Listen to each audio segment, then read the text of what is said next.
Bonjour à tous, bienvenue pour cette nouvelle vidéo. Nous allons étudier une finale de pions qui est très riche, avec plein de thèmes classiques de ces finales de pions et quelques thèmes un peu moins classiques. Donc elle a été jouée en tournoi entre joueurs amateurs. C'est des joueurs qui étaient aux alentours de 1200-1300 Elo. Alors c'était déjà après 4 heures de jeu, plus de 4 heures de jeu, donc bien sûr les joueurs fatigués. Il y a eu une longue finale de dames d'ailleurs. Et les blancs proposent l'échange des dames, de jouer dame C4. D'accord. Et les noirs acceptent. Finalement, il y a déjà eu une longue finale de dames. Et les noirs considèrent que c'est plutôt une bonne occasion ici pour eux d'échanger les dames. Qui prennent, les blancs reprennent. Alors, je vais avoir plein de petites questions pour vous. Donc très très bonne finale pour vous tester dans ce thème des finales de pions. Alors, quel que soit votre niveau d'ailleurs, hein, parce que voilà, il y aura des questions plus directes et puis des questions indirectes du style analyser cette position jusqu'au bout, entièrement, voilà.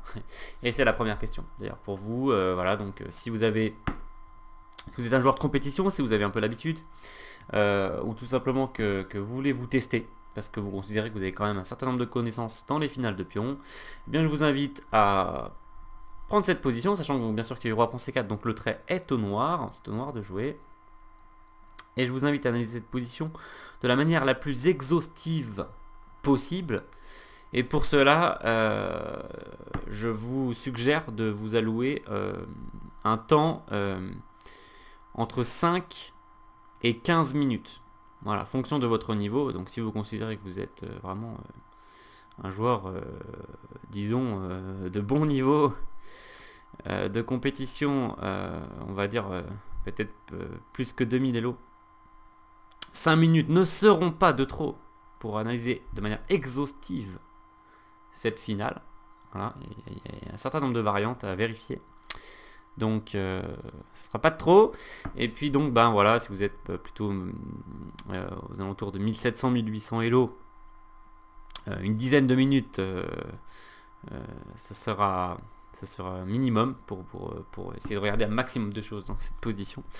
Et puis en fait tout simplement, si vous êtes moins de 1700, moins de 1600 Elo, minimum un quart d'heure, et même n'hésitez pas à prendre plus de temps, autant de temps que vous avez besoin pour analyser au maximum. Et puis bien sûr vous pourrez de toute façon voilà, ça, si vous voulez vous tester, c'est la première question, donc c'est la question complètement indirecte, hein. Vous avez la position et vous devez vous débrouiller tout seul. Je vais vous poser plein de questions ensuite. Donc soit vous passez directement à la suite si vous ne voulez pas analyser comme ça sans indication. Ou bien vous pourrez vous réajuster au fur et à mesure si vous avez déjà analysé, voir ce que vous avez vu ou pas vu. Allez, on est parti. Donc premièrement, dans la partie, les noirs ont choisi de jouer D5 échecs. En fait, ils étaient sans doute assez épuisés après les 4 heures de jeu, et ils ont cru que le pion allait filer, sans doute que le roi allait sortir du carré, et que le pion allait filer à dame, mais non, hein, c'est la règle du carré bien sûr. Donc on part du pion, on va jusqu'au bout en diagonale, du côté où il y a le roi de l'adversaire, et puis ça nous fait un carré. Voilà, ici le roi de l'adversaire est dans ce carré ou rentre dans ce carré, et bien malheureusement on ne va pas pouvoir faire une dame, et ici il est en plein dans le carré, d'accord. Donc pas de problème, les blancs peuvent rattraper le pion. Nous reviendrons sur cette position un peu plus tard. Ce qui est particulièrement riche et intéressant à analyser, c'est non pas bien sûr le coup D5 échec qui donne le pion, mais le coup G4. Voilà, le coup G4 qui est le bon coup bien sûr ici pour les noirs. On essaye de partir à dame, donc même chose. Il y a le carré et le roi bien sûr va rentrer dans ce carré, hein. Mais il y a beaucoup de variantes à vérifier et à regarder, et vraiment qui sont instructives. Donc on y va. Pour commencer, les blancs jouent roi T3, du coup assez logique pour essayer de se rapprocher le plus possible du pion G4 et le plus bas possible. Voilà. Souvent il faut essayer de revenir. C'est sûr qu'on va pas dans l'autre direction, hein. Donc on essaie de descendre le plus possible, souvent pour les rattraper un pion, de manière générale. Bon, et alors voilà, deuxième question pour vous. Alors je vais pas à chaque fois dire le numéro de la question, mais là c'est la deuxième, j'arrive encore à compter. Eh bien, que faire avec les noirs. Alors je vous invite vraiment, quand je pose des questions comme ça, comme c'est une finale de pion, à prendre du temps. Donc vraiment, je vous invite à mettre la pause et à prendre le temps dont vous avez besoin pour tenter de répondre aux questions. Donc que faire avec les noirs? Alors attention, il y a plusieurs possibilités, mais il ne faut pas se tromper. Hein. En fait, on marche sur un fil, un peu comme un équilibriste dans cette finale de pion, et puis souvent, dans la plupart des finales de pion, ça peut jouer au coup près. Hein. La moindre erreur peut faire basculer la partie, peut même inverser le résultat, donc il faut être très très vigilant. Donc, on va regarder d'abord... alors, j'ai pas mal de variantes, faut pas que j'en oublie, donc faut que je m'y retrouve. Alors, on y va pour du G3 pour commencer. Voilà, G3 qui n'est pas le bon coup. Hein. G3 qui n'est pas le bon coup. Et voilà une question pour vous. C'est à vous de prouver que G3 n'était pas le bon coup. et donc, vous devez trouver le seul coup des blancs qui fait nul. Je vous invite à mettre la pause. Alors, c'était Roi E2. Alors, si vous l'avez trouvé, bien joué. Parce que, bon, même si je vous ai donné un petit indice en disant qu'on voulait redescendre quand même le plus bas possible, il y a d'autres fois aussi où on veut faire d'autres choses plus haut ou plus près du centre. Donc, c'est pas une règle absolue. Hein. De toute façon, dans les échecs, il y a rarement de règles absolues. Hein. Souvent, on doit s'adapter à la position et il arrive quand même assez souvent qu'on doive enfreindre une règle, qu'on doive enfreindre un principe à bon escient par rapport à ce qui se passe concrètement dans la position. Donc Roi E2 c'était le bon coup, alors pourquoi? Sur Roi E3, qui pourrait être assez normal, on se dit bon bah, je vais aller de toute façon me diriger en direction du pion, ça change rien, je suis dans le carré, d'accord? Donc je vois pas le problème. Mais en fait, le problème c'est qu'on se met sur une case qui est pile sur la diagonale de la case potentielle de promotion du pion G. Et ça, il faut faire très attention. C'est un des thèmes, bien sûr, importants qu'on trouve très souvent dans ces finales, parce qu'il peut y avoir des courses de pions. Et en cas de course, évidemment, c'est crucial si à un moment, il y a un des pions qui fait promotion dame sur échec. Ça peut faire gagner le tempo décisif, bien sûr. Et là, c'est ce qui va se passer. Donc, roi H5. Alors, le roi accompagne, bien sûr, hein, parce que si on part avec le pion tout seul, ça va pas marcher ici. Hein. On va le revoir dans d'autres circonstances, mais là, le roi, il peut rattraper les deux pions tranquillement. Hein. Donc, le roi vient aider. Et bon, de toute façon, ici, les blancs n'ont plus de solution. Hein, donc, quoi qu'ils fassent, donc ils vont tenter d'aller à la promotion eux-mêmes. Donc, le roi noir vient accompagner. Allez, c'est la course, hein, finalement. Donc, le roi accompagne. Hop, et le problème, on le voit ici. Le problème, on le voit ici, c'est que si on pousse à 7, il y a G1 dame sur échec et en plus enfilade, mais sur échec ça suffisait déjà à stopper le pion, hein, puisque même s'il n'y avait pas eu enfilade, on aurait juste eu à faire un coup comme de la main dans la foulée, on aurait gagné le pion. Donc, et en cas de roi F2, et bien comme vous remarquez, après roi H2, ça renouvelle le problème de G1 dame sur échec. Voilà, donc roi E3, malheureusement, hein, après G3, roi E3 perd la partie. Il faut jouer roi E2 seul coup qui sauve la partie. Voilà. Donc bien joué si vous l'avez trouvé. Ici, même chose, attention, les noirs doivent bien choisir. Ils doivent accompagner leur pion. Alors, roi G5, bon, roi H5, c'est la même chose. Hein. En tout cas, il ne faut pas tenter d'y aller avec le pion. Voilà, et alors, je referai une autre vidéo hein, pour expliquer les courses entre deux pions contre un roi. Voilà, deux pions passés contre un roi. Je montrerai deux pions passés liés avec une colonne d'écart, deux colonnes d'écart, trois colonnes d'écart. Voilà. Je ferai une vidéo spéciale pour montrer ça. Il y a des règles qui sont utiles à connaître. L'autre fois, j'avais fait une vidéo sur la règle de Baire, voilà, qui était une des règles qu'on peut trouver dans les finales de pion.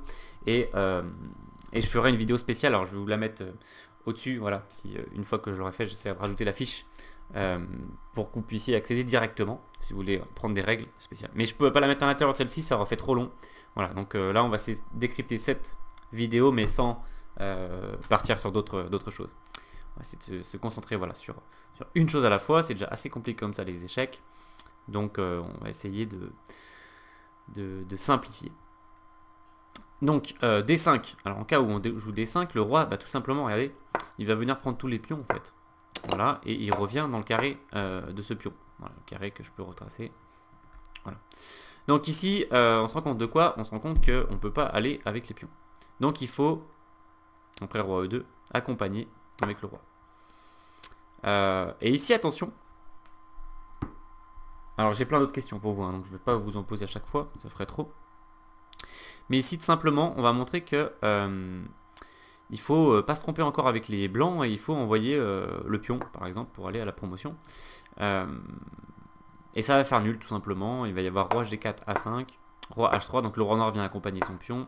Le roi blanc ne pouvait pas faire mieux de toute façon.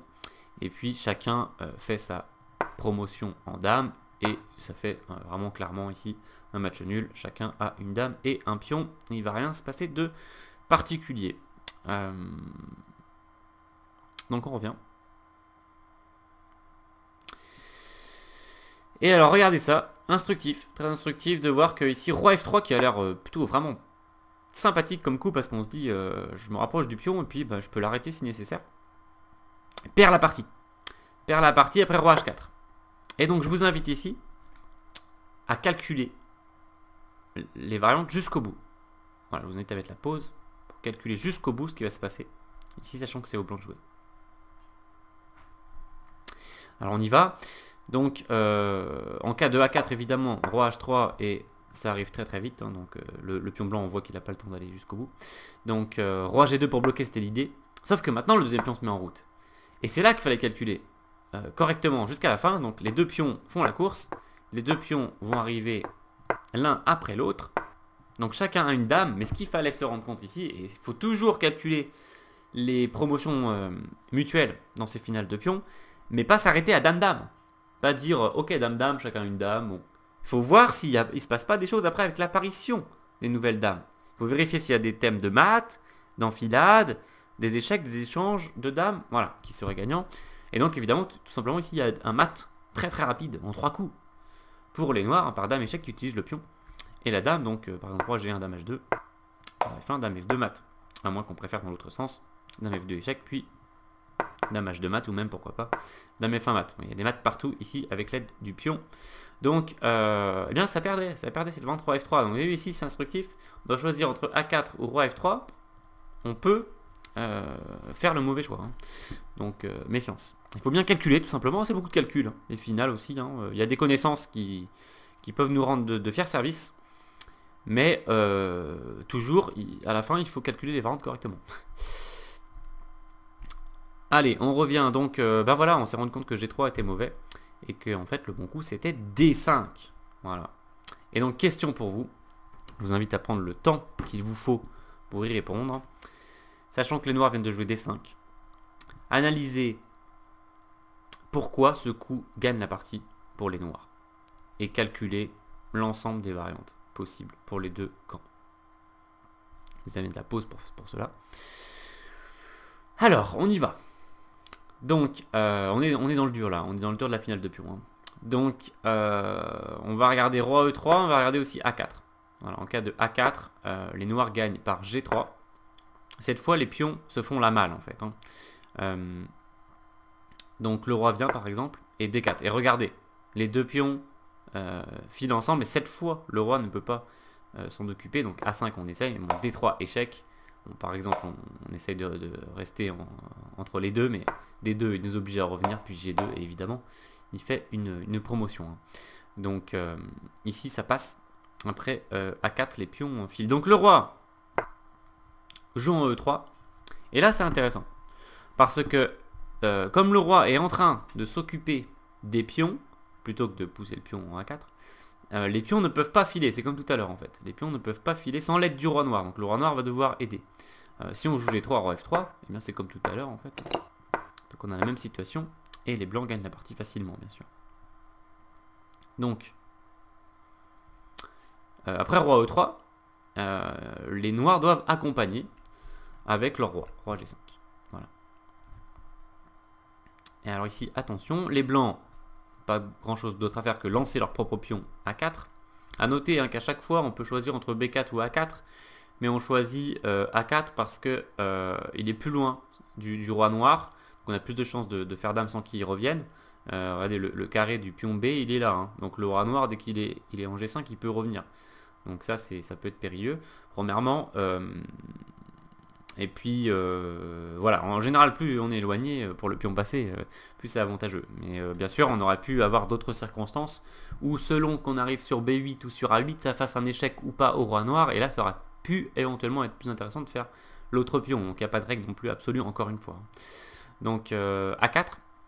Et là, D4 échec, super beaucoup gagnant pour les noirs. Il fallait avoir calculé dans votre analyse au troisième coup, là, après D5.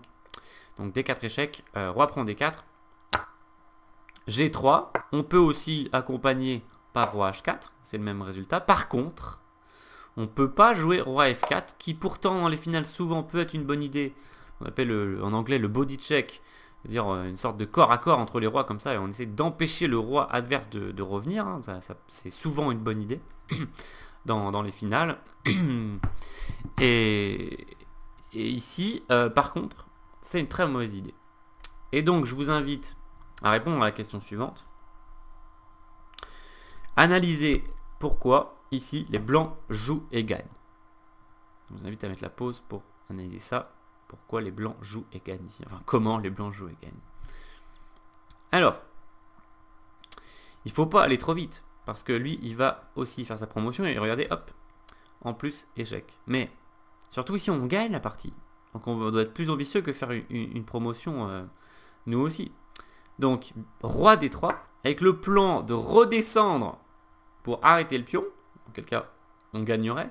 Donc, il joue roi F3, toujours la même idée d'empêcher le roi de venir, d'accord. Sauf que, regardez, case minée, il se met sur la diagonale A8, H1, et donc quand le pion va se transformer, il va y avoir dame sur échec. Et, si vous n'aviez pas anticipé cette variante tout à l'heure, ce qui est tout à fait compréhensible.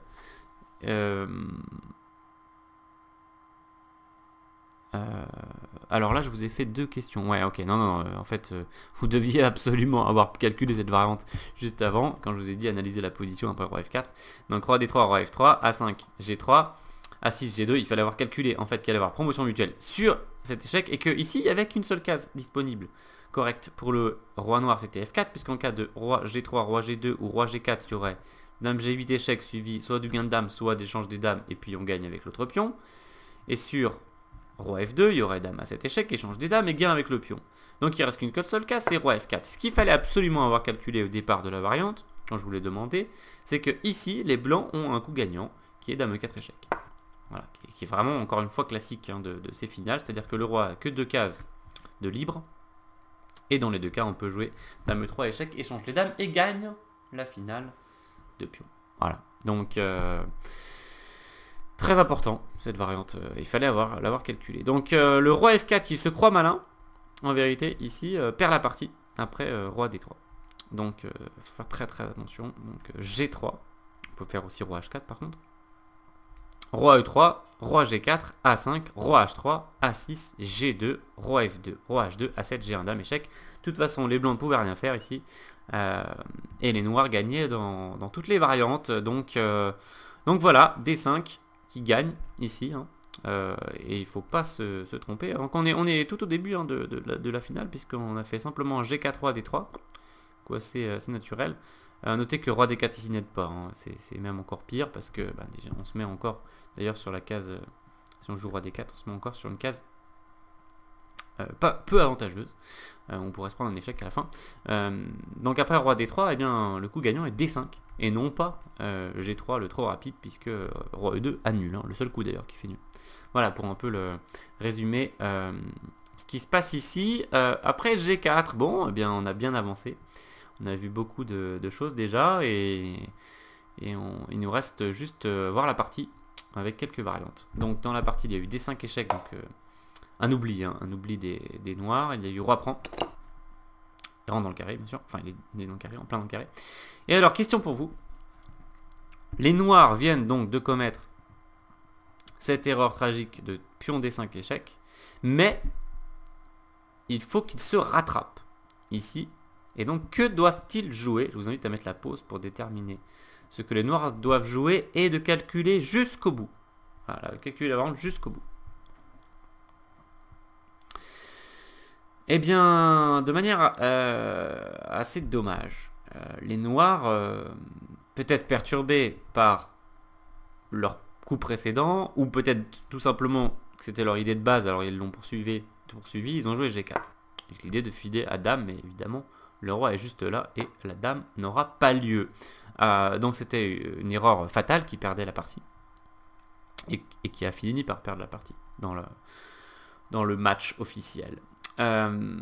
Et donc il fallait bien sûr accompagner ce pion avec le roi. Hein, et on ne peut pas y aller tout seul, donc il faut l'accompagner, un peu comme un enfant. Donc, roi comme un petit enfant, on va dire. Donc roi E4. La variante correcte c'était ça, roi H4, on accompagne, roi F3, attention, il menace roi G2 qui gagne la partie. Donc il faut absolument accompagner encore une fois. Donc on menace de pousser puis roi H2 puis accompagner jusqu'au bout. Donc roi F2, attention. Et là attention, il menace roi G1 qui gagne la partie. Hein. Si on va trop vite, on fait G4, il fait roi G1, c'est fini. C'est terminé, il fera plus dame, notre roi est solidement placé sur la case de promotion. Enfin en tout cas sur la colonne du pion, ça serait le même résultat. Et on n'a plus qu'à filer à la promotion. Donc, terminé. Donc bien sûr le bon coup ici c'est roi H2 qui continue à préparer le chemin pour le pion. Et seul coup maintenant pour les blancs, attention, hein, c'est les blancs qui doivent faire attention également, roi F3 pour empêcher que le pion ne pousse. Hein. Si on pousse A4, il va y avoir G4 suivi de G3, G2, G1 et les noirs gagnent la partie. Donc vous voyez comme ça peut se retourner rapidement en cas d'inattention. Donc roi F3 bien joué bien sûr, et évidemment roi H3 revient aider son pion et roi F2 qui est également forcé ici. Hein. Les deux joueurs ont un jeu forcé, hein. Donc roi H2 forcé également, et ça va répéter les coups tout simplement dans un match nul. Voilà, match nul ici qui pouvait être sauvé par les noirs. Dans la partie malheureusement il y a eu G4, il y a eu roi E4. Maintenant il s'est rendu compte bien sûr que son pion ne pouvait pas y aller tout seul, alors il a essayé de l'accompagner, mais c'est trop tard. Enfin c'est trop tard seulement si les blancs jouent le bon coup, et c'est la dernière question de cette vidéo. Que jouez-vous avec les blancs dans cette situation? Alors, eh bien, d'ailleurs je ne me souviens même pas exactement si ça a été joué dans la partie. En tout cas, c'est revenu au même. Dans tous les cas, les blancs ont gagné cette partie. Mais le bon coup ici, c'est roi E3. Roi E3 qui, je crois, a été joué dans la partie avec l'idée de revenir absolument, voilà, stopper le pion. Hein. C'est l'idée de base, c'est une idée à retenir pour ces finales. On a deux pions ici, donc on va gagner. Par contre, il faut absolument stopper celui-là. Hein. Si on part direct avec un ou l'autre de pion, c'est... Alors là, c'est pire. Hein. C'est-à-dire qu'avec A4, on va carrément perdre la partie. Voilà, je vous invite à mettre la pause pour trouver pourquoi. Ça peut être un bon exercice pour vous. Donc, roi H4 toujours accompagne. Et alors, ils filent tous les deux. Le problème, c'est que ici... Voilà, c'est l'enfilade finale. Encore une fois, il faut calculer ce qui se passe après les promotions mutuelles. Donc, regardez, chacun va arriver à dame, mais il y aura enfilade à la fin pour les noirs. Donc, roi F3 pour essayer d'éviter ça, mais ça ne change rien. Et alors, on tente. Mais dans tous les cas, on va se faire avoir par l'enfilade finale. Voilà, par exemple, dame H1 ou dame G2. Et les noirs l'emportent. Donc attention, attention, ici, non seulement on n'a qu'un seul coup gagnant, mais on a même un coup perdant, hein, et on a un coup qui fait nul, c'est B4. Hein. Par contre ici, il n'y aura pas d'enfilade. Après roi H4, B5, G3, ça fera un match nul. Selon toute vraisemblance, enfin, c'est vraiment hautement le plus probable, même si on peut encore avoir des surprises en cas de partie de tournoi évidemment. Mais selon la théorie, c'est un match nul. Et donc roi E3 était le seul coup, voilà, avec l'idée de revenir. Et cela va conclure notre finale, notre analyse, puisque en cas de roi H4 qui a eu lieu dans la partie, roi F2, roi H3, roi G1, en tout cas il y a eu quelque chose qui ressemble à ça dans la partie. Bon voilà, la clé c'est que le roi est ici, et donc on va filer à dame. Mais regardez, en fait, même si le roi noir essayait d'aller arrêter les pions, ça n'allait rien changer, puisqu'après A4, roi E5, B4, roi D5, roi F4, roi C4, pion B5, le renard ne peut pas capturer les pions. Il peut les arrêter, effectivement, ici, il les a stoppés. Aucun des deux ne peut avancer sans se faire capturer, et puis après, il prend l'autre. Mais le roi va simplement prendre celui-là, et ensuite, il va revenir. Hein. Donc, c'est exactement comme ça que c'est terminé la partie. Donc, le roi vient. Alors, regardez, il ne peut pas prendre sinon l'autre file à dame. Ça, je le reprendrai dans la vidéo dont je vous ai parlé, qui expliquera le combat entre un roi et deux pions passés. Mais tout simplement, on accompagne. Alors, il faut juste faire un peu attention à la fin, hein, bien sûr. Le pat, évidemment. Il faut faire très attention aux pattes. Donc, bon, peu importe dans quel sens ça se produit. Voilà, par exemple, on peut montrer ça. Bon, il ne faut pas faire un pat. Hein. Donc, voilà, par exemple, échec, voilà, même chose. Il ne faut pas faire un pat. Hein. Il y a des pattes qui traînent, surtout quand c'est près du bord. Près du coin. Donc, bon, voilà, et dans la partie, il y a eu quelque chose qui ressemblait extrêmement à ça. Donc, roi bouge, roi C7, et puis une promotion. Et finalement, les noirs ont jeté l'éponge. Voilà pour cette finale de pion où il se passait beaucoup de choses. Hein. Je vous avoue que sur place, j'avais fait une analyse où j'avais vu l'ensemble, non, les idées principales. Mais je me suis rendu compte en la regardant de manière plus attentive, en revenant chez moi, que c'était plus compliqué que ça et qu'il y avait pas mal de petites subtilités.